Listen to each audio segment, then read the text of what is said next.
जर आपल्याकडे असं बागांमध्ये आल्यानंतर काहीतरी मिळतंय, तिथे लिंब मिळालीत मस्त, लिंबाचा ह्या वर्षीचा लोणचा, ही केळी आहेत आणि मागे तुम्ही पाहू शकता इथे जी आंब्याला आलेली फुलं आहेत, जवळजवळ आपल्या 100 आंब्यांपैकी 70 आंब्यांना तरी अशी फुलं आलेली आहेत.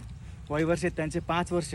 5 वर्षात आल्यानंतर इथून पुढं जे आहे तर निश्चितच इथं शेतावरती यायला खूप चांगलं वाटेल आणि आनंद होतो. सकाळपासून इथे आल्यानंतर दिवस म्हणजे असा कुठेतरी उगाच वायफळ दिवस घालवण्यापेक्षा इथे येऊन दिवस घालवल्यानंतर बरा वाटतो, समाधान वाटतो. आठवड्यातून 5-6 दिवस काम करून एखादी सुट्टी कुठेतरी मनवायची तर शेतात मनवता येते आणि त्याच्याने आपल्याला आनंदसुद्धा मिळतो. तर खरंच आज मला खूप आनंद होतो आहे, कारण मला अपेक्षित होतं की 20 ते 30 झाडांना काय येईल, फळं येतील, परंतु 20 ते 30 झाडांना न येता जवळजवळ 70 ते 75 झाडांना अशा प्रकारे जी फुलं आहेत ती आलेली आहेत. इथे बघा, इथेही आलेलं आहे, त्याचं मागचं झाडंसुद्धा आलेलं आहे, इथेही आलेलं आहे, इथेही सगळं जवळजवळ ही जी इथली 10-15 झाडं ती इथं पूर्णतः फुलांनी बहरलेली आहेत. खरंच खूप छान वाटतं आहे.